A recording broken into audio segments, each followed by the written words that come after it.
श्री शिवाय नमस्तुभ्यम दोस्तों, आर्यन महादेव। आज का ये वीडियो बेहद खास जानकारी के लिए है। आज की वीडियो में हम वैकुंठ चतुर्दशी की रात्रि में किए जाने वाले उन 3 खास महाउपाय के बारे में बात करेंगे, जिससे यदि आपको कोई बीमारी या रोग ने घेर लिया है, या कोई व्यक्ति ऐसा है जो बार बार बीमार पड़ जाता है, या फिर आपको नौकरी की प्राप्ति नहीं हो रही है, बहुत प्रयास के बाद आपकी नौकरी नहीं लग रही, आपकी नौकरी छूट गई है और अब आप बार बार प्रयास कर रहे हैं लेकिन आपकी नौकरी नहीं लग पा रही है।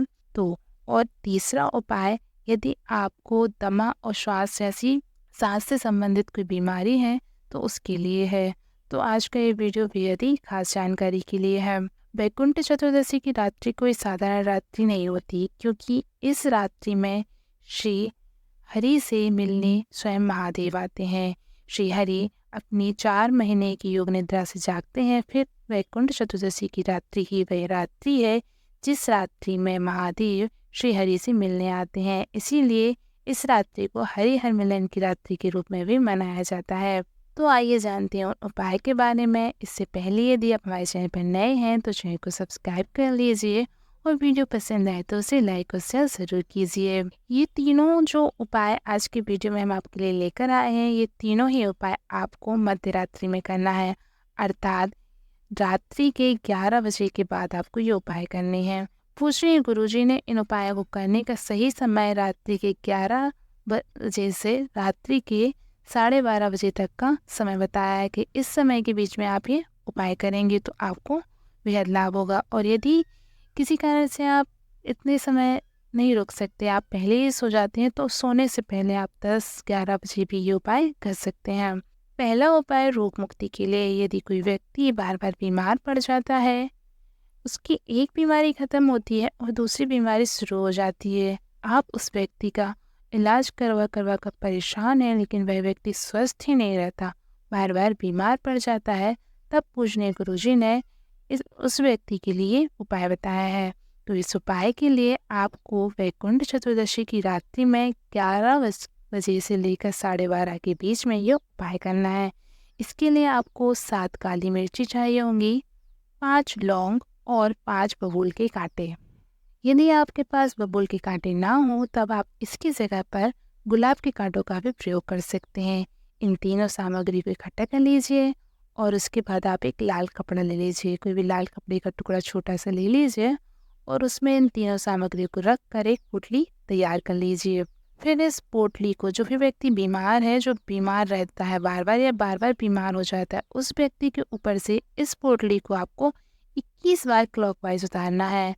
इस तरह से घड़ी की दिशा में क्लॉकवाइज आप 21 बार उस पोटली को उस व्यक्ति के ऊपर से उतारेंगे। और जब आप ये उतारा कर रहे हो तब आपको महादेव के मंत्र नमः शिवाय या फिर श्री शिवाय नमस्तुभ्यम के मंत्र का जाप करना है और श्री हरि के मंत्र ओम नमो भगवते वासुदेवाय के मंत्र का लगातार जाप करना है। जाप करते हुए आप 21 बार उस पोटली को बीमार व्यक्ति के सिर से बांध लीजिए, उतार लीजिए और उसके बाद आप उस पोटली को घर के बाहर ले जाकर जला दीजिए। जलाने के लिए आप उस पोटली पर थोड़ा सा घी डालकर भी उस पोटली को जला सकते हैं, या फिर किसी उपले को जलाकर आप उस पर वो पोटली रख देंगे, तभी भी वो जल जाएगी। और जब आप उस पोटली को जलाएं तो बीमार व्यक्ति को उसके पास ही बिठा दें, उसका धुआं उस व्यक्ति को लगना चाहिए। जो व्यक्ति बीमार है उस पर उस पोटली का धुआं जाना चाहिए। तो वो यदि कोई व्यक्ति बीमार रहता है, बार बार बीमार हो जाता है, तब आप वैकुंठ चतुर्दशी की रात्रि में ये उपाय उसके लिए कर सकते हैं। तो चलिए अब जानते हैं दूसरे उपाय के बारे में। दूसरा उपाय नौकरी के लिए है।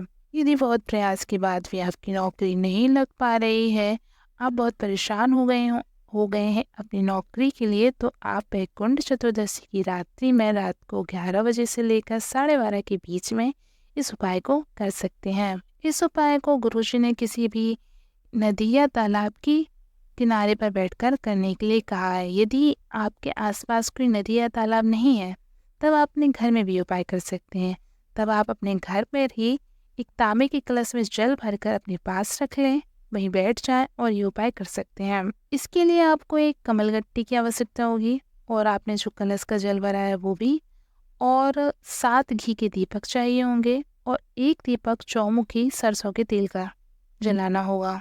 सबसे पहले आप कहीं पर भी आसन लगाकर बैठ जाएं। उसके बाद एक कलश जल का भरकर अपने पास रख लें और कलश के पास ही एक कमलगट्टा रख लें और फिर जो 7 घी के दीपक हैं उनको प्रज्वलित कर लें और एक चौमुखी दिया प्रज्वलित कर लें और फिर वही आसन पर बैठकर आपको एक माला वैकुंठ चतुर्दशी के मंत्र का जाप करना है। पूजनीय गुरुजी ने ये मंत्र बताया है, तो इस मंत्र का आपको जाप करना है। ओम ह्रीम ओम हरि रक्षणाय नमः शिवाय। ध्यान से सुनिए मंत्र को।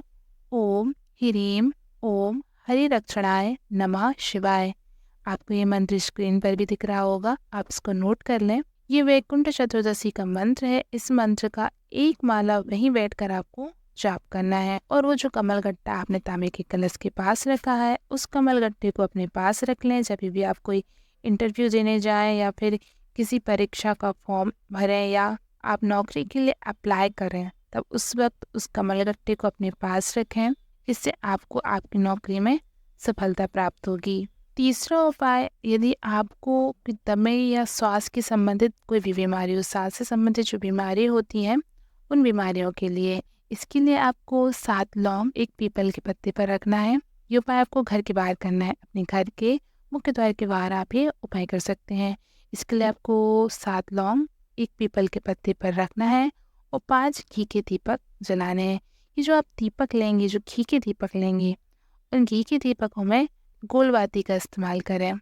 आप उन दीपकों में गोलबाती ही लगाएं। जितने भी उपाय बताए भी हमने, ये तीसरा उपाय है, उसमें जो घी के दीपक है उसमें गोलबाती का इस्तेमाल करें और जो चौमुखी दिया लिया है उसमें 4 लंबी बाती का इस्तेमाल करेंगे। ठीक है, तो ये जो 5 घी के दीपक हैं इनको लेकर आप बाहर चले जाएं, घर के बाहर बैठ जाएं।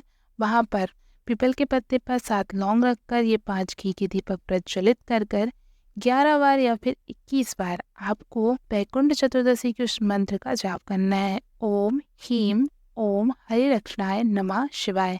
इस मंत्र का 21 बार या 11 बार जितना भी आपका समर्थ हो, आप उस हिसाब से इस मंत्र का वहीं बैठकर जाप करेंगे और उसके बाद वो दीपक वहीं जलते रहने दें। वो जो लौंग है उनको उठा कर ले आइए और उनको लौंग को हर दिन सुबह शाम जैसे भी आप खा पाए, आप उनको लौंग को एक एक करके आपको खाना है।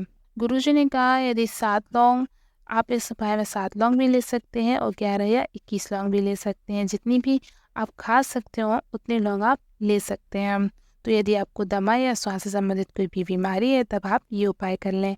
तो आज की इस वीडियो में हमने वैकुंठ चतुर्दशी पर किए जाने वाले उन 3 महा उपाय के बारे में चर्चा की है जो पूजनीय गुरुजी ने अपनी पिछली कथा में बताए हैं। तो यदि आपको इनमें से 3 में से कोई भी समस्या हो, आपके जीवन का कोई भी कष्ट हो, तब आप ये तीनों में से कोई भी एक उपाय कर सकती हैं। जानकारी अच्छी लगी हो तो वीडियो को लाइक और शेयर करें। श्री शिवाय नमस्तुभ्यम। हर हर महादेव।